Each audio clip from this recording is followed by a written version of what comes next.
রাতে হাত পায়ের নখ কাটা যাবে কি না, এই প্রশ্নটি অনেকেরই এবং আমাদের সমাজে এখনো অনেকে মনে করেন, বিশেষ করে গ্রামাঞ্চলে, যে রাতের বেলায় হাত পায়ের নখ কাটলে মানুষের অমঙ্গল হয়, অকল্যাণ হয়, সম্পদহানি হয়, বিশেষ কোনো ক্ষতি হয়, কিংবা এটি নিষিদ্ধ।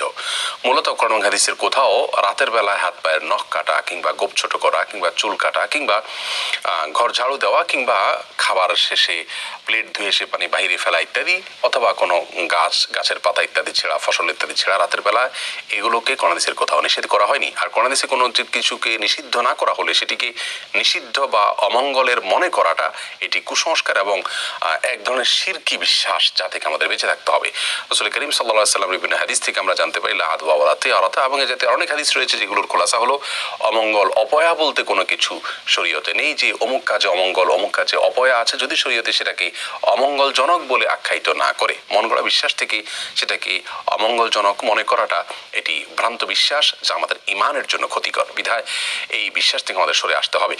অনেক হিন্দুরা মনে করেন, বিভিন্ন ব্লগে আমি দেখেছি যে তাদের ধারণা মতে লক্ষ্মী সন্ধ্যাবেলায় বাসা বাড়িতে বাড়িতে যান, তাদের দেবতা, এবং ওই সময় কেউ হাতের নখ কাটলে বা কোনো কিছু পরিষ্কার করলে, মরাডরা ইত্যাদি শরীরে এগুলো পরিচ্ছন্ন করতে গেলে, বিশেষ করে হাত পায়ের নখ টক ইত্যাদি কাটতে গেলে তিনি রুষ্ট হয়ে যান এবং তাতে সম্পদের ক্ষতি হয়। এটা হিন্দুদের শিরকপূর্ণ বিশ্বাস, যা একজন মুসলিম কোন অবস্থাতেই ধারণ বা লালন করতে পারেন না। অতএব রাতের বেলা হাত পা নখ কাটা যাবে না এমন কোনো কথা নেই। আল্লাহ তাআলা কোরআনে কারিমে বলেছেন, ওয়াজআলনাল লাইলা লিবাসা, আর আমি রাতকে পোশাক স্বরূপ করেছি, অর্থাৎ যেন আমরা রাতের বেলা ঘুমোতে পারি, সেজন্য আল্লাহ সেটাকে সেভাবে উপযোগী করে দিয়েছেন। রাতে মৌলিক কাজ হলো একজন মানুষ ঘুমাবে, কিন্তু এর পাশাপাশি ছোটখাটো অন্যান্য কাজ তিনি অবশ্যই করতে পারেন। কোনো প্রকার নিষেধাজ্ঞা বা ক্ষতি তাতে নেই।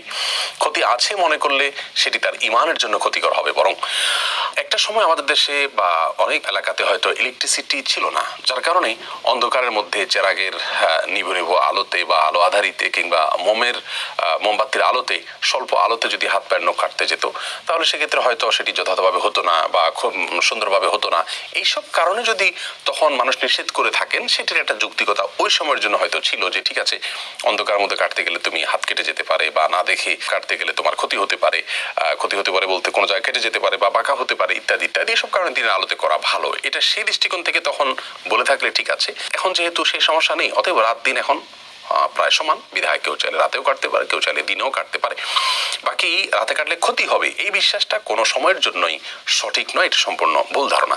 অনেকেই বলে থাকেন যে রাতে হাত পায়ের নখ কাটলে চোখের জ্যোতি কমে যায়। আসলে ওই যে আলো আধারিতে বা অল্প আলোতে, যখন ইলেকট্রিসিটি ছিল না, তখন খুব বেশি চোখের উপরে প্রেসার দিয়ে এই সমস্ত করতে গেলে হয়তো চোখের ক্ষতি হবে, এই ধারণা থেকে তারা হয়তো বলেছেন।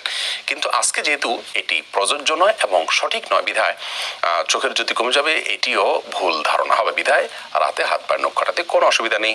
গাছের পাতা ছেঁড়া কিংবা ঘর ঝাড়ু দেওয়া কিংবা খাবার খেয়ে প্লেটের পানি বাহিরে ফেলা ইত্যাদি, এগুলোতে কোনো প্রকার অসুবিধা নেই। এগুলো হিন্দুয়ানি ভুল ধারণা থেকে অনেকটা আমাদের মধ্যে এসেছে, আবার কোনো কোনোটি আসছে আমাদের নিজেদের থেকেই সৃষ্টি হয়েছে ভুল ধারণা। অতএব এই ভুল ধারণা থেকে আমাদেরকে বেঁচে থাকতে হবে। কেউ চাইলে রাতেও কাটতে পারেন হাত পায়ের নখ, কেউ চাইলে দিনেও কাটতে পারেন।